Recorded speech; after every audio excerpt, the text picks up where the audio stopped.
તો કેમ છો મિત્રો? બરાબર જ હશો. તો welcome to our today's class. આજે આપણે ચર્ચા કરવા જઈ રહ્યા છીએ ટેન્સીસ, અને ટેન્સીસમાં આપણે એક ફંક્શનની ચર્ચા કરીશું, અને ફંક્શનની સાથે સાથે એક ખૂબ અગત્યનો ટોપિક જેને તમે ખૂબ સારી રીતે જાણો છો, અથવા હું એવું કહીશ કે તમે એને એવી રીતે જાણો છો કે આ થોડું અઘરું છે.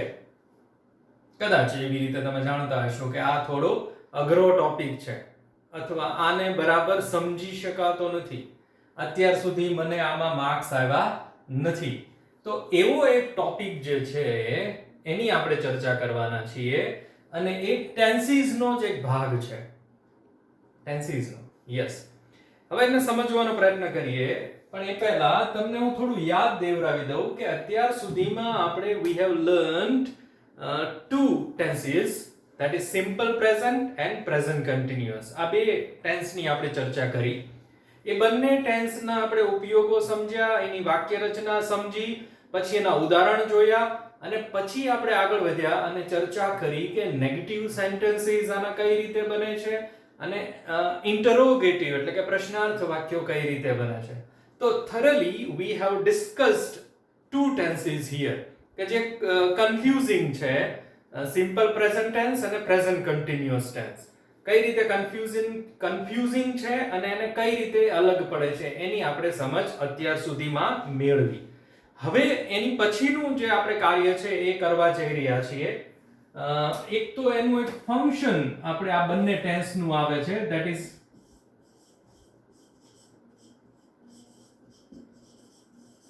describing action. આ બંને કાળનું એક ફંક્શન પૂછાય છે. હવે તમારા માટે આ શબ્દ નવો ન હોવો જોઈએ, ધેટ ઇઝ ફંક્શન. ફંક્શન શબ્દ તમારા માટે નવો ન હોવો જોઈએ. ઓલમોસ્ટ 7th સ્ટાન્ડર્ડ થી ફંક્શન્સ ની ચર્ચાઓ આપણે ચાલતી રહી છે. ફંક્શન્સ ઉપર આધારિત એટલે ફંક્શનલ અપ્રોચ નવા ટેક્સ્ટ બુકની અંદર આપણે ભણાવવા માટે ગ્રહણ કરેલો છે. તો વી હેવ અપ્લાઈડ. તો એ અપ્રોચ જે છે એટલે લેંગ્વેજ શીખવાના એટલે કે ભાષા શીખવાના અલગ અલગ ઘણી પદ્ધતિઓ છે. એમાંની એક સારી પદ્ધતિ અથવા સરળ પદ્ધતિ ધેટ ઇઝ ફંક્શનલ અપ્રોચ, કે એ થી તમારે આ ભણવાનું છે. લેંગ્વેજ એટલે ઇંગ્લિશની વાત કરીએ, ખાસ કરીને સેકન્ડ લેંગ્વેજ આપણે એને કહીએ છીએ, એની અંદર આપણે નથી પડવું. પણ અગત્યનું એ છે કે ફંક્શન્સ આપણને પૂછાશે. એક આઈડેન્ટિફાઈંગ ફંક્શન, ફંક્શનને ઓળખો, 3 માર્ક્સનું. પછી કમ્પ્લીટ ધ સેન્ટેન્સ એટલે ફંક્શનલી હોય એટલે ફંક્શનનો ઉપયોગ કરીને વાક્યને પૂર્ણ કરવાના છે, 3 માર્ક્સ. અને એક ડાયલોગ કમ્પ્લીટ કરવાના છે, ધેટ ઇઝ ફોર 2 માર્ક્સ. એટલે 8 માર્ક્સના એ થયા ફંક્શન્સ. અને બીજું જે ફંક્શન્સ સિવાય અહીંયા પૂછાવાનું છે, that is active into passive. મિત્રો આ જે છે આ ટોપિક તમને ચેન્જ ધ ટેક્સ્ટ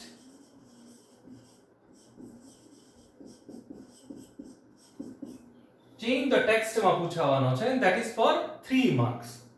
એટલે ચેન્જ ધ ટેક્સ્ટ ની અંદર ઘણું બધું પૂછાવાનું છે. એમાંનો એક આ ટોપિક છે, that is active into passive અથવા પેસિવ ઇન્ટુ એક્ટિવ. એટલે એ વાઇઝા વર્ઝા હોય. એટલે એક્ટિવ નું પેસિવ માં પણ પૂછી શકાય અને પેસિવ નું એક્ટિવ માં પણ પૂછી શકે. એટલે એ નિર્ભર છે જે પેપર સેટ કરે છે એની ઉપર. પણ આપણે બંને શીખીશું, બરાબર છે, કે એક્ટિવ નું પેસિવ કઈ રીતે થાય અને પેસિવ નું એક્ટિવ પણ કઈ રીતે થાય. તો આ વાત તમને ખ્યાલ આવ્યો? ડિસ્ક્રાઇબિંગ એક્શન, એક્શન તમને ખબર છે.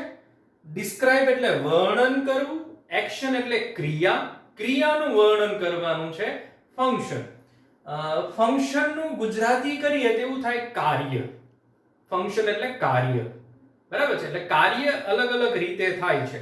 તો એ જે દર્શાવવાની વાત છે અંગ્રેજીમાં, જે આપણે જે રીતે આપણે કમ્યુનિકેટ કરીએ, આપણે વાત કરીએ, કોઈ પણ ભાષાનું પહેલું અને મહત્વનું કાર્ય છે વાત કરવી. ગુજરાતી હોય કે હિન્દી હોય કે સંસ્કૃત હોય. એટલે ભાષાનો ઉદ્ભવ જ એટલા માટે થયો છે કે આપણા વિચારો બીજા સુધી પહોંચે અને બીજાના વિચારો આપણા સુધી આવે. આ એનું મુખ્ય કાર્ય છે અને એમાં અલગ અલગ ફંક્શન્સ આ ભાગ ભજવતા હોય છે. તો અહીં જે છે તમે 8મા 9મા પણ ફંક્શન શીખીને આવ્યા છો એવું હું માની લઉં છું. કદાચ ન શીખ્યા હોય તો પણ અહીં આપણે એની ચર્ચા કરીશું. પણ ફંક્શન બેઝિકલી એક ગ્રામેટિકલ ટોપિક છે, એને જ આગળ લઈ જાય છે. તો અહીંયા ડિસ્ક્રાઇબિંગ એક્શન જે છે એ નામનું ફંક્શન બે ટેન્સને રિપ્રેઝન્ટ કરે છે, બે કાળને દર્શાવે છે. That is simple present tense and present continuous tense. એટલે ડિસ્ક્રાઇબિંગ એક્શન બે કાળ દર્શાવે છે. ફંક્શન કાર્ય થયું, ડિસ્ક્રાઇબિંગ એક્શનનું કાર્ય શું થયું? બે કાળ દ્વારા વાક્ય દર્શાવવાના. Simple present tense and present continuous tense, જે બંને કાળ આપણે શીખ્યા છીએ. તો એક તો તમને પૂછાય કે વાક્ય આપ્યું હોય અને નીચે 4 ઓપ્શન આપ્યા હોય કે આ વાક્યને ઓળખો, કયું ફંક્શન આમાં વપરાયેલું છે. તો એકદમ સરળ છે. જો ડિસ્ક્રાઇબિંગ એક્શન હોય તો એમાં સાદા વર્તમાન કાળ અથવા ચાલુ વર્તમાન કાળનું વાક્ય હોવું જોઈએ. તો હવે એને એટલું જો તમે કરી શકશો, મને એવું લાગે છે કે અત્યાર સુધીમાં આપણે ટેન્સીસ શીખ્યા એમાંથી તમે ઓળખ તો થઈ શકે કે સાદા વર્તમાન કાળમાં કયા કયા સિગ્નલ વર્ડ્સ છે અને ચાલુ વર્તમાન કાળમાં કયા કયા સિગ્નલ વર્ડ્સ છે. તો એના ઉપરથી તમે આઈડેન્ટિફિકેશન કરી શકો. એક તો સિગ્નલ વર્ડ્સ થી તમે એને ઓળખી શકો. બીજી મહત્વની વાત, એમાં વપરાયેલા ક્રિયાપદના રૂપથી તમે એને ઓળખી શકો. જો ક્રિયાપદનું મૂળ રૂપ વપરાયેલું છે અથવા એસ કે ઈએસ વાળું રૂપ વપરાણું છે તો પણ ડિસ્ક્રાઇબિંગ એક્શન, અને ક્રિયાપદનું એમિઝાર સાથે આઈએનજી વાળું રૂપ છે તો પણ એ ડિસ્ક્રાઇબિંગ એક્શન. ઘણીવાર એવું થાય છે કે આ જે ફંક્શન છે ડિસ્ક્રાઇબિંગ એક્શન છે એ પેસિવ સ્વરૂપે પણ પૂછાય. એક્ટિવ વાક્યો તો અત્યાર સુધી આપણે શીખ્યા છીએ, બરાબર? એટલે અત્યાર સુધી જેટલા આપણે વાક્ય સમજ્યા બંને કાળના, ધેટ આર એક્ટિવ. હવે પહેલા તો આપણે એ સમજ મેળવવી પડે.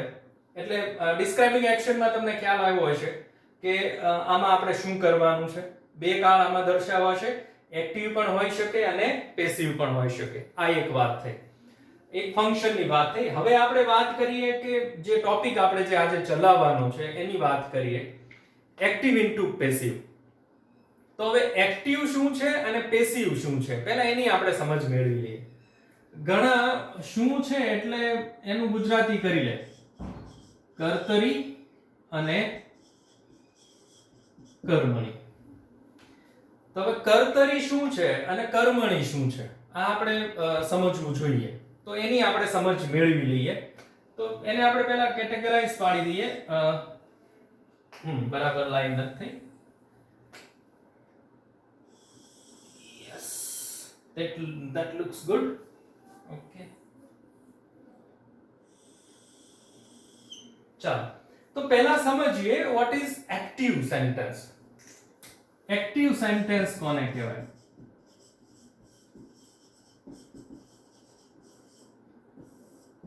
બરાબર છે. એક્ટિવ એટલે કર્તરી કહી દીધું છે. એમાં એવું થઈ શકે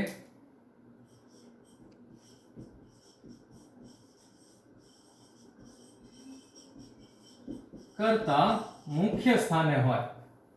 એક્ટિવ ની અંદર કર્તા મુખ્ય સ્થાને હોય. મુખ્ય સ્થાને એટલે વાક્યની શરૂઆતમાં, બરાબર છે. બીજું, કર્તાનું મહત્વ દર્શાવાયું હોય.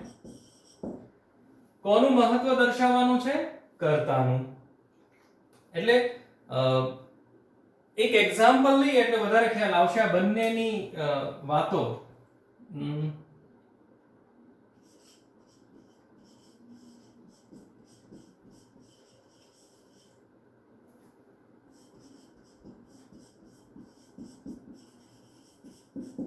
આ એક ઉદાહરણ આપણે લીધું અહીં.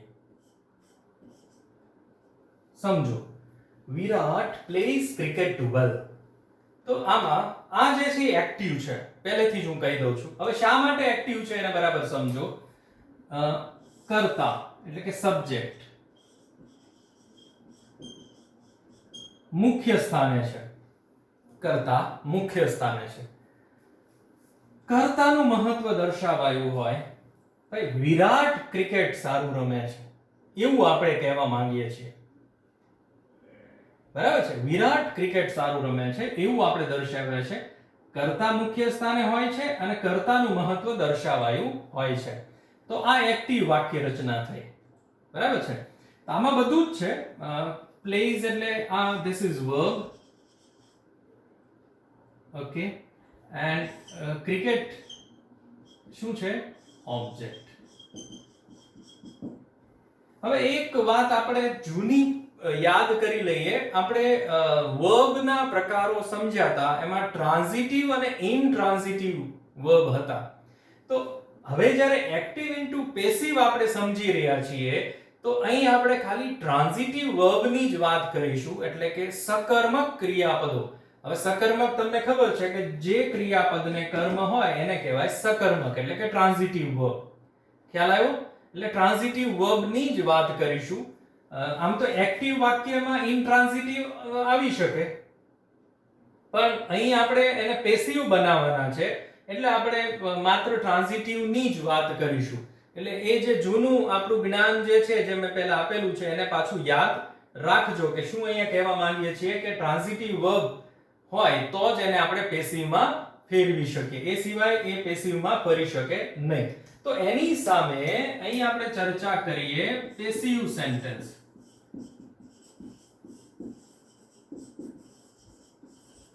હવે પેસિવ સેન્ટેન્સ જે છે એમાં શું થાય, થોડું આનાથી અલગ છે. ધેટ ઇઝ કર્મ મુખ્ય સ્થાને હોય અને કર્મ અથવા થયેલી ક્રિયાનું મહત્વ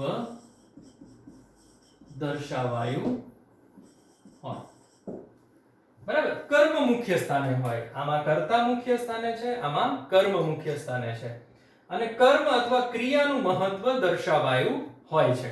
તો આ રીતે બંને અલગ પડે છે. હવે આનું ઉદાહરણ, આ જ ઉદાહરણને આપણે પેસિવમાં લઈને સમજી લઈએ કે આ cricket is played well, અને આને તમે ન પણ લખો તોય ચાલે, by Virat. Cricket is played well, cricket સારું રમાય છે, એટલે કોનું મહત્વ આપણે દર્શાવાયું છે? That is cricket. અને ક્રિકેટ અહીં બને છે ઓબ્જેક્ટ, અને આ જે છે this is verb, બરાબર છે, અને by સાથે we put subject. તો અહીં હું ખાલી એટલું સમજાવવા માંગુ છું કે એક્ટિવ શું છે અને પેસિવ શું છે, એટલું સમજવાનું છે.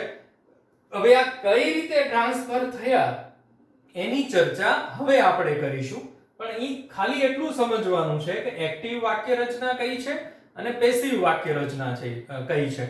એક્ટિવ શા માટે ઉપયોગમાં આવે, પેસિવ શા માટે ઉપયોગમાં આવે. મોટાભાગે એવું થાય છે કે આપણે વી ઇન્ડિયન્સ સ્પીક ઇંગ્લિશ એ એક્ટિવ વધારે હોય છે, પણ જેમ જેમ તમે થોડું આગળ વધતા જશો, એટલે બિઝનેસ લેંગ્વેજ જે ઇંગ્લિશ બિઝનેસ લેંગ્વેજ તરીકે ઇંગ્લિશ જ્યારે વપરાય તો એ પેસિવ વાક્ય રચના વધારે હોય છે. બરાબર છે, એટલે એ પણ નોલેજ આપણે સાથે રાખવું પડે કે ભાઈ પેસિવ કઈ રીતે.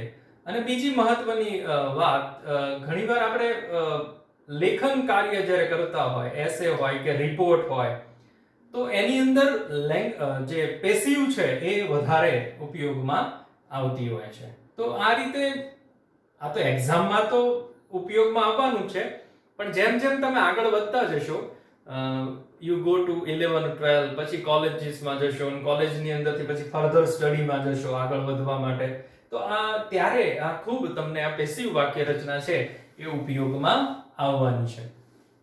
તો એક્ટિવ કોને કહેવાય, પેસિવ કોને કહેવાય, એટલું થોડું સમજી અને હવે થોડું આપણે આગળ વધીએ કે બે જે ટેન્સીસ આપણે શીખ્યા છીએ એનું પેસિવ આપણે કઈ રીતે કરીશું. આપણે વોટ નો આન્સર મેળવ્યો, વોટ એટલે શું એક્ટિવ છે, શું પેસિવ છે. અને હવે આન્સર મેળવવા જઈ રહ્યા છીએ હાઉ, એટલે એક્ટિવ અને પેસિવ કઈ રીતે ફેરફાર થાય છે. ચાલો તો વધીએ આગળ, પણ ત્યાં સુધી ધ બોર્ડ વર્ક. યસ,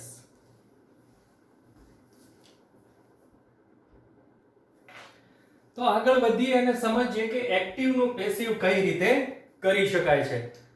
એકદમ સરળ છે અને ગેરંટી આપું છું કે હું જે કહું છું એટલા સ્ટેપ્સ તમે જો યાદ રાખશો તો જિંદગીમાં ક્યારેય પણ તમને એક્ટિવ ઇન્ટુ પેસિવ ભૂલાશે નહીં, અથવા પેસિવ ઇન્ટુ એક્ટિવ તમને ભૂલાશે નહીં. ખૂબ સરળ વાક્ય રચના અહીં હું મૂકવા જઈ રહ્યો છું. એક્ટિવ નું પેસિવ, પણ હાલમાં આપણે ફોકસ કરી રહ્યા છે બે tense, that is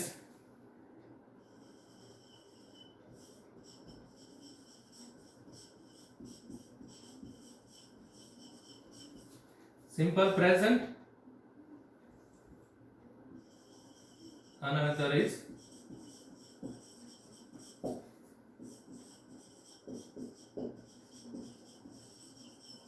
present continuous. તો આ બંનેની સમજ તમે મેળવી લીધેલી છે. એક્ટિવ વાક્ય રચના તમને ખબર છે. હવે આપણે સમજવા જઈ રહ્યા છીએ ધેટ ઇઝ પેસિવ વાક્ય રચના. તો દરેક એક્ટિવ વાક્યને પેસિવમાં, એટલે કોઈ પણ કાળનું એક્ટિવ વાક્ય હોય એને આપણે પેસિવમાં ફેરવવું હોય તો હવેથી હું તમને 5 સ્ટેપ આપીશ કોઈ પણ કાળનું, અને એમાંથી 4 સ્ટેપ જે છે એ હંમેશા એક સમાન રહેશે. એટલે તમારું કામ એટલું જ છે કે 5 ડગલા, 5 પગલા, 5 સ્ટેપ તમારે યાદ કરી લેવાના છે, એટલું જ. બાકી બધું છોડી દો, આવડશે જ, કેમ ન આવડે, ગેરંટી મારી. ધ્યાન આપો અહીંયા. એ સ્ટેપ્સ કયા છે? તો સ્ટેપ્સ ને આપણે હાઇલાઇટ કરી રહ્યા છીએ.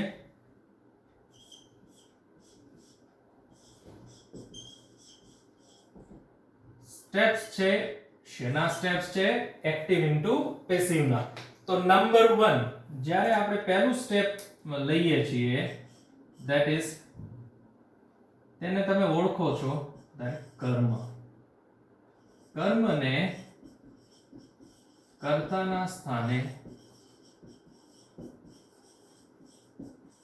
મૂકવું. પહેલું કામ આપણે કરીશું ધેટ ઇઝ કર્મ. વાક્યમાંથી કર્મ શોધવાનું છે. હવે કર્મ શોધવા માટે આગળ આપણે જ્યારે ટ્રાન્ઝિટિવ અને ઇન્ટ્રાન્ઝિટિવ ની સમજ મેળવી હતી ત્યારે મેં તમને કીધું હતું કે વાક્યમાં કર્મ છે કે નહીં એ કઈ રીતે ખબર પડે? તો એના માટે આપણી પાસે જડીબુટ્ટી છે, and that જડીબુટ્ટી is question. what એટલે શું, અને whom એટલે કોને. આ બે પ્રશ્ન આપણે કરીએ, અને આ બંને પ્રશ્ન કોને કરવાના છે એ સહેજ મને યાદ કરાવી દો. તો કોઈક બોલે છે પણ મનમાં છે, that is verb. ક્રિયાપદને તમારે બે પ્રશ્ન કરવાના છે, what અને whom. તો આ બે પ્રશ્ન કરવાથી તમને શું મળી જશે? કર્મ. બરાબર છે? કરતા તો હોય જ, કર્મ શોધવાનું છે, અને કર્મ શોધ્યા પછી શું કામ કરવાનું છે? એને લઈને આવવાનું છે કર્તાના સ્થાને. બરાબર છે? એટલે કર્મ જશે કર્તાના સ્થાને. એટલે ઓલો ગણિત જેવો સીધો નિયમ છે, એને લઈ અને મૂકી દેવાનું છે કર્તાના સ્થાને. હમણાં ઉદાહરણ જોશું ત્યારે ખ્યાલ આવશે.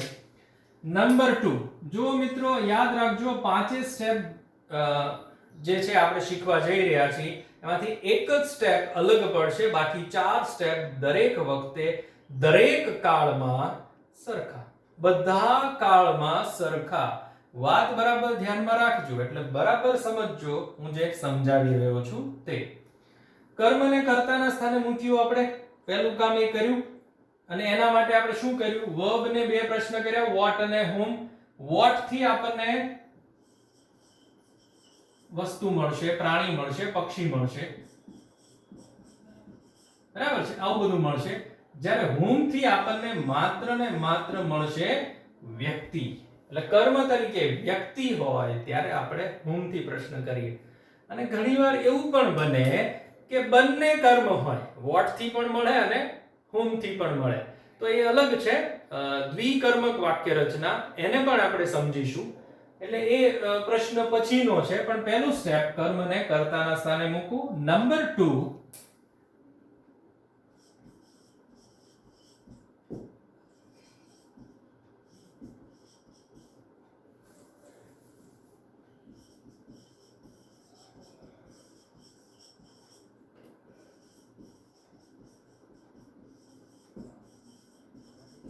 શું કરવાનું છે? નંબર 2 ઇઝ ટુ બી નું કર્મના વચન પ્રમાણેનું રૂપ. હવે કર્મના વચન એટલે પ્રોમિસ નહીં, કર્મનું વચન એટલે એક વચન કે બહુવચન. હવે અત્યાર સુધી બન્યું એવું કે કર્તા મુખ્ય સ્થાને હતો એટલે ક્રિયાપદનું રૂપ એ પ્રમાણે વપરાતું હતું, પણ હવે આવ્યું છે કર્મ મુખ્ય સ્થાને મિત્રો. એટલે જે એની પછી વપરાશે ક્રિયાપદ એ એના આધારે હશે. બરાબર છે? એટલે અત્યારે હું આમ જ રાખું છું. હવે અહીં આપણે બે કાળ સમજ્યા છીએ, તો એ બે કાળનું જો આપણે એ સ્ટેપ આપણે લખવું હોય તો શું થાય? બે કાળ, આ ખાલી આપણે સાદા વર્તમાન કાળની સમજ મેળવીએ તો સાદા વર્તમાન કાળમાં અહીં આવશે એમ ઇઝ આર. આ માટે એમ ઇઝ આર. બીજું સ્ટેપ ખાલી આ કર્મના વચન પ્રમાણે એમ ઇઝ આર મૂકવાનું છે. જો મિત્રો સાદા વર્તમાન કાળમાં ક્યાંય એમ ઇઝ આર છે નહીં, પણ જ્યારે પેસિવ કરીએ છીએ તો એને આપણે ઉમેરીએ છીએ. અને વાત કરીએ આની પ્રેઝન્ટ કન્ટિન્યુઅસ ટેન્સ, તો એમ ઇઝ આર એમાં ઓલરેડી છે. બરાબર છે? તો ટુ બી ક્રિયાપદનું રૂપ તો આપણે મૂક્યું એમ ઇઝ કે આર, એ ઓલરેડી છે, પણ એમાં એક આપણે ઉમેરીશું ધેટ ઇઝ being. તો જો આપણે સિમ્પલ પ્રેઝન્ટ ટેન્સ કરી રહ્યા છીએ તો બીજું સ્ટેપ આ થશે, અને પ્રેઝન્ટ કન્ટિન્યુઅસ કરી રહ્યા છીએ તો બીજું સ્ટેપ આ થશે. સમજાય છે? ઓકે, આગળ વધીએ. પ્રેક્ટિસ થી વધારે સમજાશે. અત્યારે ખાલી નિયમો સમજીએ. હવે જે આવશે એ મહત્વનું છે. ક્રિયાપદનું ભૂત કૃદંતનું રૂપ. ભૂત કૃદંતનું રૂપ આવશે કોઈ પણ કાળના પેસિવ બનાવીએ દરેક વખતે ભૂત કૃદંતનું રૂપ આવે ક્રિયાપદનું. એટલે ટૂંકમાં એને આપણે ઓળખીશું ધેટ ઇઝ V3. ત્રીજું રૂપ હંમેશા આવે ક્રિયાપદનું દરેક કાળમાં. એ સાદો વર્તમાન કાળ હોય કે ચાલુ વર્તમાન કાળ હોય કે પૂર્ણ વર્તમાન કાળ હોય કે ચાલુ પૂર્ણ વર્તમાન કાળ હોય, કોઈ પણ કાળ તમે લ્યો એનું જો તમે પેસિવ કરો તો હંમેશા ભૂત કૃદંત જ આવે. એટલે મેં તમને જે 5 સ્ટેપની વાત કરી, 3 સુધી આપણે પહોંચ્યા છીએ. Number 4 that is by preposition. preposition એટલે નામ યોગી અવયવો. બરાબર છે? by preposition. અને the last is આનાથી ઉલટું. હવે આપણે કર્તાને કર્મના સ્થાને મૂકવાનું છે. કર્તાને કર્મના સ્થાને મૂકવું. હવે કર્તા કર્મના સ્થાને જશે. કર્મ કર્તાના સ્થાને આવ્યું અને કર્તા કર્મના સ્થાને આવશે. હવે સમજો એટલું, જો નામ હોય તો આપણે પેલું બાય વિરાટ કરી લીધું હતું, પણ નામની બદલે જો સર્વનામ હોય, જો કર્તા તરીકે સર્વનામ હોય તો શું થશે? આ થોડું યાદ રાખી લેજો. અને આ તમે આગળ શીખીને આવ્યા છો. કર્તા વિભક્તિના સર્વનામો કયા કયા છે? આઈ, વી, યુ, ધે અને હી, શી, ઇટ. હી, શી અને ઇટ. આ કર્તા વિભક્તિના સર્વનામો છે. બરાબર છે? આને પણ એવું કરી લઈએ આપણે, એક્ટિવ અને પેસિવ. બરાબર છે?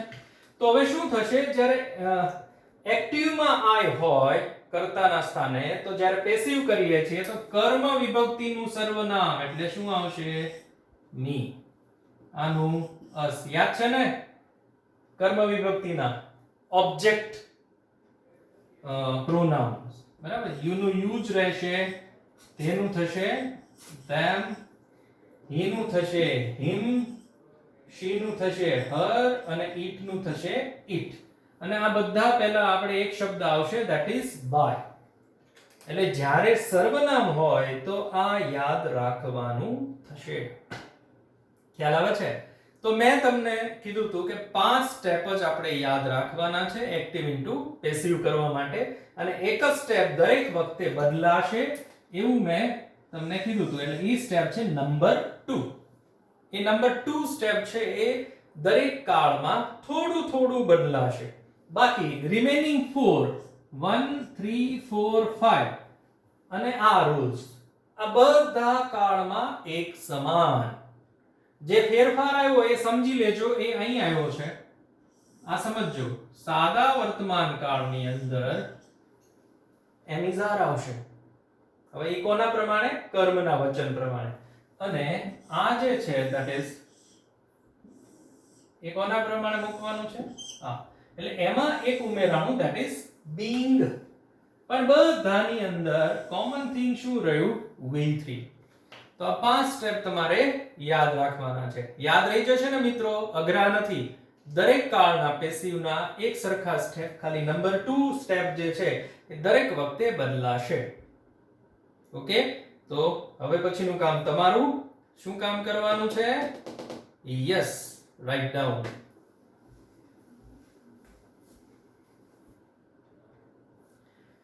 તો હવે આપણે જે કામ કરવાનું છે ધેટ ઇઝ એક્ઝામ્પલ્સ ઉપર. નિયમો સમજ્યા, પણ એ પહેલા સમજી લઈએ કે આપણે પહેલા સમજ્યા what is active and what is passive. Active શા માટે જરૂરી છે, પેસિવ શા માટે જરૂરી છે. પછી આપણે સમજવાનો પ્રયત્ન કર્યો કે ભાઈ એના રૂલ્સ કઈ રીતના છે, કઈ રીતે એ કામ કરે છે. રૂલ્સને આપણે સ્ટેપ્સ એવું નામ આપ્યું, પગલાઓ, ડગલાઓ, બરાબર. હવે જે છે એ કામ વાસ્તવિક શરૂ થયું કે ભાઈ નિયમો તો સમજી લીધા, કામ કઈ રીતે કરે છે એ સમજાવો. તો હવેનું કામ એ છે કે નિયમો કઈ રીતે કામ કરે છે. થોડાક વાક્યો મેં ઓલરેડી લખીને રાખ્યા છે. એવી રીતે વાક્યો લખ્યા છે બંને કાળના. આ બાજુ છે that is simple present and present continuous. તો simple present અને present continuous ના વાક્યો ઓલમોસ્ટ સેમ રાખવાનો પ્રયત્ન કર્યો છે. હા, ઓલમોસ્ટ સેમ એટલે તમે કર્તા એક રાખી શકો, ક્રિયાપદ એક રાખી શકો, કર્મ એક રાખી શકો. પણ ક્રિયાપદનું રૂપ જે છે એ બંનેની અંદર કેવું આવે? અલગ અલગ આવે. બાકી કર્તા એક છે, કર્મ એક છે. સોરી, મેં થોડું એડવાન્સમાં કહી દીધું, પણ એ પહેલા આપણે સમજીએ કે ક્રિયાપદ આપણને મળી જાય. તો સૌપ્રથમ જ્યારે તમારી સામે એક વાક્ય આવે અને તમને કહેવામાં આવે કે આનું તમારે પેસિવ કરવાનું છે, તો પહેલું કામ કરવાનું છે આઈડેન્ટિફાય ધ વર્બ. અને તમને યાદ હોય તો જ્યારે હું ક્રિયાપદ સમજાવતો હતો ત્યારે મેં એક વાક્ય કીધું હતું કે ક્રિયાપદ છે એ વાક્યનું હૃદય છે. એની વગર વાક્ય બને નહીં. એટલે કર્તા ન હોઈ શકે, કર્મ ન હોઈ શકે, એવા વાક્ય હોઈ શકે, પણ ક્રિયાપદ વગરનું વાક્ય બને નહીં, એવું મેં સમજાવ્યું હતું. એટલે કોઈ પણ વાક્યની અંદર ક્રિયાપદ હોવાનું જ ફરજિયાત. એટલે પહેલું કામ જ્યારે એક્ટિવ ઇન્ટુ પેસિવ કરવું છે તો એ વાક્યનું ક્રિયાપદ શોધી કાઢવાનું છે. તો ક્રિયાપદ તો તમને ખબર હોય જ, અને એની ઉપર ખૂબ માથાકૂટ આપણે કરેલી છે. ક્રિયાપદો, ક્રિયાપદના રૂપો, ક્રિયાપદના પ્રકારો, આખો સિરીઝ વર્બ ઉપર આપણે ચલાવેલી છે. તો અત્યારે એની ઉપર જ ચાલી રહી છે. તો સિમ્પલ પ્રેઝન્ટ ટેન્સ વોચ ક્રિયાપદનું મૂળ રૂપ, બરાબર છે, એટલે સાદો વર્તમાન કાળ. ટુ બી સાથે આઈએનજી ચાલુ વર્તમાન કાળ. તો હવે આ ક્રિયાપદ આપણને મળી ગયું. તો હવે આપણું જે જડીબુટ્ટી છે, હથિયાર છે, એને આપણે બહાર કાઢીશું. કોઈ પણ જાતની શરમ રાખ્યા વગર એને આપણે કરવાનો છે પ્રશ્ન. શું પ્રશ્ન કરવાનો છે? શું પ્રશ્ન આપણે કરીશું એટલે આપણને તરત જ કહેશે કે ભાઈ કર્મ હું છું, બરાબર. અને પ્રશ્ન કોને કરવાનો છે? ક્રિયાપદને. શું અમે જોઈએ છીએ રાત્રે? શું જોઈએ છે? That is TV. તો ટીવી એ શું બને છે? ઓબ્જેક્ટ એટલે કે કર્મ. આ તો વર્બ આપણને મળી જ ગયું છે. હવે બીજો પ્રશ્ન આપણે એવો કરી શકાય, who. who એટલે કોણ? આનાથી આપણને કર્તા મળે. whom થી આપણને કર્મ મળે, who થી કર્તા મળે. કોણ જુએ છે? તો that is we. તો we છે એ શું બને છે? સબ્જેક્ટ. હવે ત્રણ વસ્તુ આપણે આઈડેન્ટિફાય કરવાની છે: સબ્જેક્ટ, વર્બ અને ઓબ્જેક્ટ. એટલે જ્યારે એક્ટિવ ઇન્ટુ પેસિવ કરીએ તો ત્રણ સાથે લેવા દેવા, એની સિવાયના કોઈની સાથે આપણે મતલબ નથી. એટલે આ જે શબ્દ છે વધારાના એમનામ જ રહેશે. જ્યાં છે ત્યાં જ મૂકવાના છે, બીજે ક્યાંય વાપરવાના નથી. તો ઓબ્જેક્ટ મળી ગયું, સબ્જેક્ટ મળી ગયું અને વર્બ મળી ગયું. તો હવે આપણે જે પગલા જે છે 5 એને યાદ કરવાના છે. પહેલું પગલું શું હતું? પહેલું step. what is the first step? Yes શું કરવાનું છે? કર્મને કર્તાના સ્થાને લઈ જવાનું છે. એટલે પહેલું સ્ટેપ નો ઉપયોગ આપણે કરી રહ્યા છીએ. ઓબ્જેક્ટ જશે ક્યાં?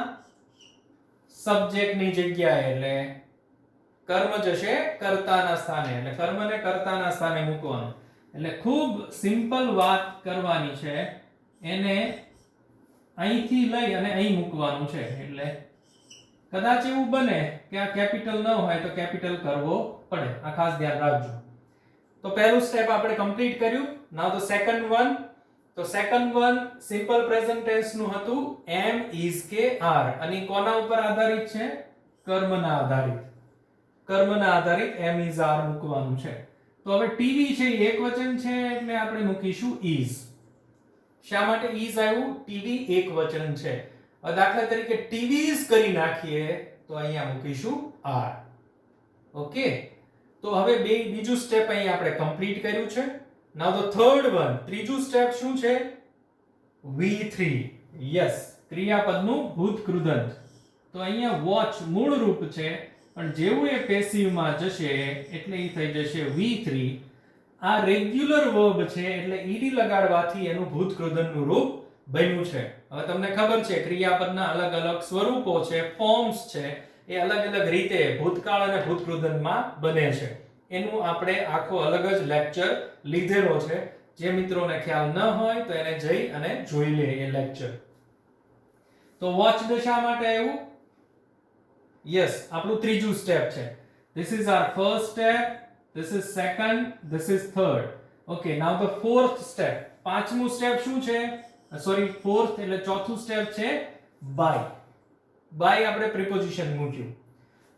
અને પાંચમું છે એ શું છે? કર્તાને કર્મના સ્થાને મૂકવાનું. પાંચમું સ્ટેપ શું છે? કર્તા જશે કર્મના સ્થાને. પાકો આવે અને પહોંચે કર્મના સ્થાને. હા, તો હવે શું થયું? અહીં we છે તો we નું આપણે શું કરવાનું કીધું હતું? by us.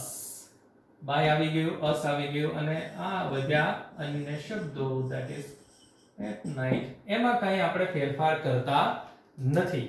એટલે એક્ટિવ વાક્ય we watch TV at night એનું પેસિવ થયું TV is watched by us at night. પાંચે પાંચ સ્ટેપ દેખાય છે? એનો જ ઉપયોગ કર્યો છે આપણે. all the 5 steps we have used. હવે તમને ખબર પડી કઈ રીતે એનો ઉપયોગ થયો? Okay, clear. તો હવે આવું જ વાક્ય અહીંયા છે, એમાં બીજું સ્ટેપ જ એક અલગ થશે, બાકી બધા પાંચે પાંચ સ્ટેપ એ સરખા રહેશે. સમજીએ. આ જ કામ કરવાનું છે. ક્રિયાપદને આપણે પ્રશ્ન કરવાનો છે. ક્રિયાપદને આપણે પ્રશ્ન કરીશું what. શું જોયું? તો that is TV. તો TV is object. બીજો એક પ્રશ્ન કર્યો who, એટલે કોણ જુએ છે ભાઈ? તો કોણ થી આપણને જવાબ મળ્યો that is we. અને we શું બને છે? સબ્જેક્ટ. અને આ વર્બ છે જ. તો હવે સ્ટેપ પ્રમાણે કામ કરીએ. તો પહેલું કામ શું કરવાનું છે? ઓબ્જેક્ટ ને લઈને જવાનું છે સબ્જેક્ટ ના સ્થાને. આ જ પ્રમાણે રહેશે. કાળ એક ફરે છે, સ્ટેપ્સ ફરતા નથી. તો શું થાય છે બરાબર જુઓ તો ટીવી વી ની જગ્યાએ આવી ગયું ટીવી. પછી આવશે ટુ બી નું રૂપ. બરાબર છે. તો અહીંયા પણ is જ આવશે, પણ અહીં એક બદલાશે, એક શબ્દ ઉમેરાશે, that is being. being એક શબ્દ ઉમેરાણો. ઓકે. અને હવે આપણે ક્રિયાપદનું કેવું રૂપ વાપરવાનું છે, that is we3. તો આ પહેલું સ્ટેપ, this is આ ભેગું જ આપણે બીજું સ્ટેપ લીધું છે, that is second, that is third one. અને હવે શું કરવાનું છે, we put by here, by is number 4, અને પછી we નું કર્યું છે આપણે us, that is number 5. અને આ જે છે અન્ય શબ્દો એ એમનેમ જ મૂકી દઈશું. at night A regular action દેખાડે છે, નાવ જે છે એ અત્યારની એક્શન દેખાડે છે. બંને કાળના ફંક્શન એટલે કાર્ય અલગ અલગ છે. આ નિયમિત થતી ક્રિયા દેખાડે છે, આ હાલમાં અત્યારે આપણી સામે થતી ક્રિયા દેખાડે. ઓકે, એ આગળ આપણે શીખેલા છીએ. પણ વસ્તુ સમજજો કે આ 5 સ્ટેપનો ઉપયોગ કરીને આપણે એક એક્ટિવ વાક્યને પેસિવમાં ફેરવ્યું. અહીંયા એક્ટિવ હતું we are watching TV now, એનું આપણે પેસિવ કર્યું TV is being watched by us now. TV is being watched by us now. સમજાણું? Let's see the second sentence. બીજું વાક્ય જોઈએ.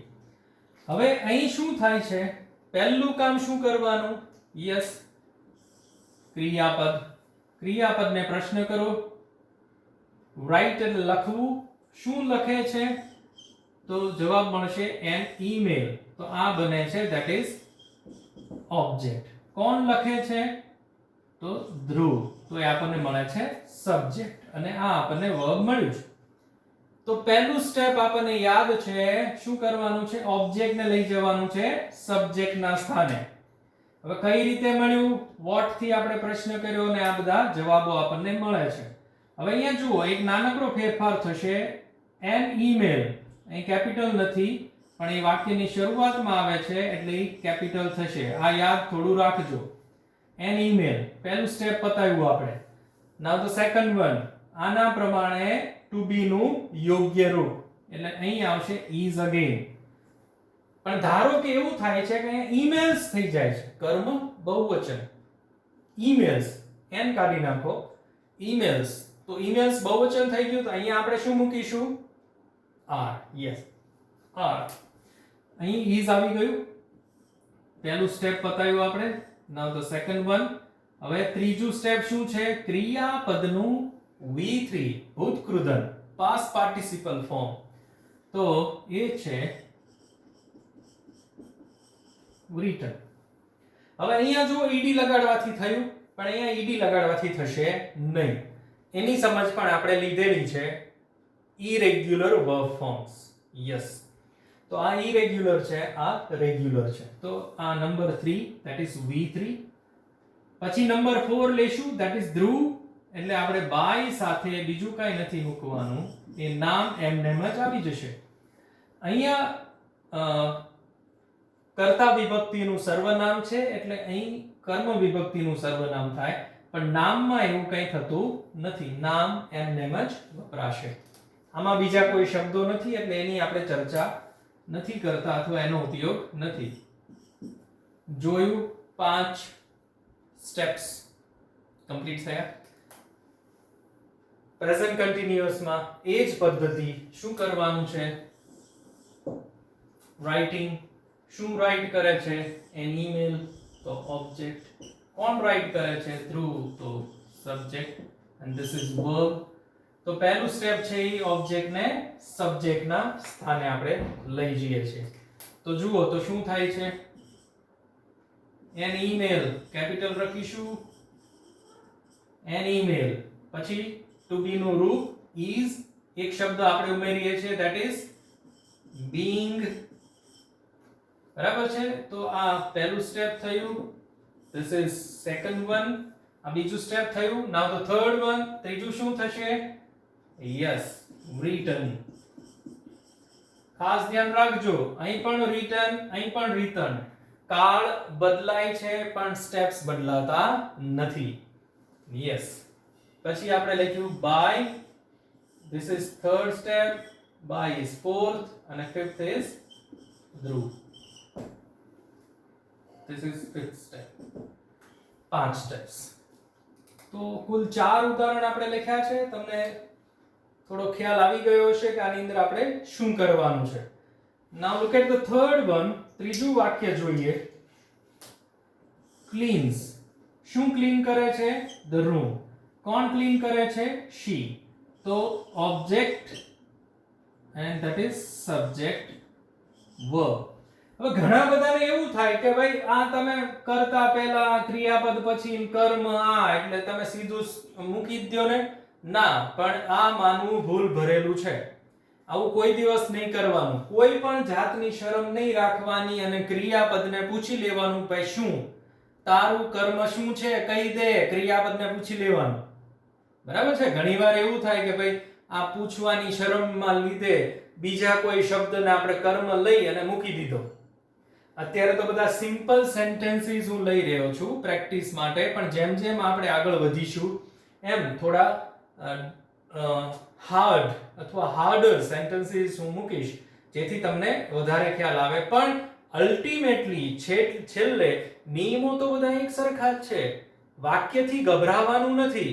શું કરવાનું છે? જે સ્ટેપ્સ આપ્યા છે એનું અનુસરણ કરવાનું છે. આને આપણે પ્રશ્ન પૂછી જ લેવાનો કે શું સાફ કરવાની વાત છે? ઓબ્જેક્ટ.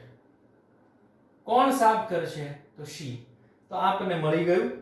બરાબર છે. તો હવે પછીનું કામ સ્ટેપ્સ પ્રમાણે. ધ રૂમ કેપિટલ નથી પણ અહીં આવશે કેપિટલ. ધ રૂમ પછી આપણે મૂક્યું ઇઝ. હવે જો રૂમ એક વચન છે એટલે ઇઝ, બધામાં ઇઝ આવ્યું છે. બરાબર છે. પણ ધારો કે અહીં આપણે ફેરવી નાખીએ, અહીંયા બહુવચન જ કરી નાખું છું. ચાલો, તો અહીંયા ધ રૂમ્સ કરી નાખ્યું. હવે રૂમ્સ આવ્યું એટલે ઓબ્જેક્ટ બહુવચન થયું એટલે આર મૂકીશું. બીજું સ્ટેપ, કર્મ બહુવચન થયું એટલે આર થયું.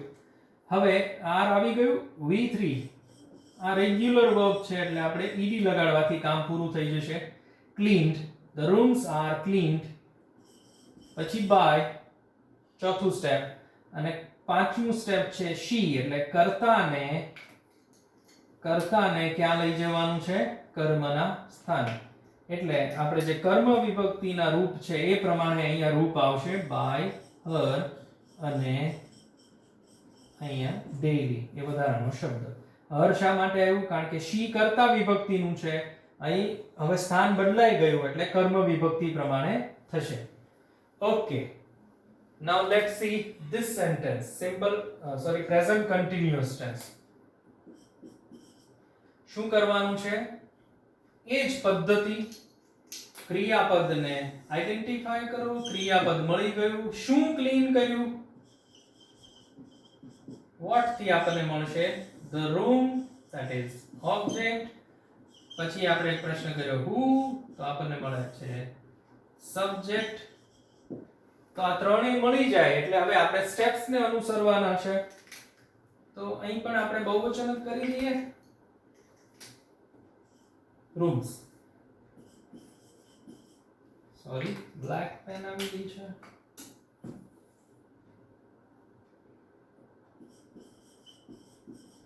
The rooms પછી મૂક્યું are. The rooms are being આવશે ચાલુ વર્તમાન કાળમાં. આમાં એવું આવશે નહીં. અને ક્રિયાપદનું V3 being cleaned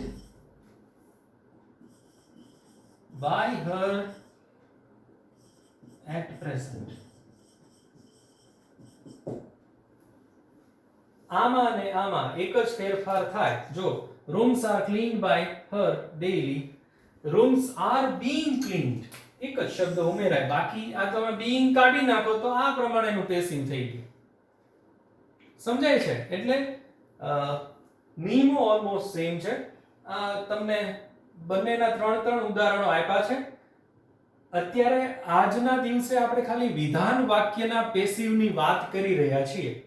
એટલે તમને વર્કશીટ જે મળશે આજે એ વિધાન વાક્યની મળશે. હવે પછીના લેક્ચરમાં we will talk about negative sentences. નકાર વાક્યોને પેસિવમાં ફેરવવાના છે અને પછી પ્રશ્નાર્થ વાક્યોને પેસિવમાં ફેરવવાના. બરાબર છે? એટલે અત્યારે આજના દિવસ પૂરતું ખાલી એટલું જ. એક્ટિવ ઇન્ટુ પેસિવ સમજ્યા. એ પહેલા આપણે ફંક્શન શીખ્યા હતા ડિસ્ક્રાઇબિંગ એક્શન, જે આ બંને કાળને દર્શાવે છે. એટલે ફંક્શન્સ આપણે અલગથી આખા ચલાવવાના છે, એટલે ત્યારે આપણે સમજતા જશું. પણ આ પણ એક રીતે ફંક્શન જ છે અને એ ફંક્શન આપણને અલગ અલગ રીતે પૂછાય છે.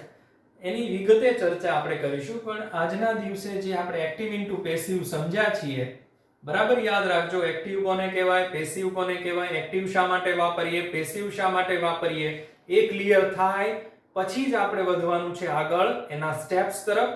સ્ટેપ્સને બને એટલી વાર વાંચી જવાના છે, લખી જવાના છે. બરાબર છે? સ્ટેપ્સ 2-3 વાર લખી જાઓ અને પછી જે વાક્ય ઉદાહરણ આપણે કર્યા છે એને વાંચી જાઓ અને પછી એવું કામ થઈ શકે કે વાક્ય ખાલી લખવાના અને એના જવાબો જાતે લખવાનો પ્રયત્ન કરવાનો. એટલે થોડું આપણને પાકું થશે. અને એ પછી જે વર્કશીટમાં જે એક્ટિવ ઇન્ટુ પેસિવ ના વાક્યો આવશે એને પણ આપણે કમ્પ્લીટ કરીશું. ઓકે, તો આવજો મિત્રો અને આ બધું કામ પૂરું કરજો. બાય.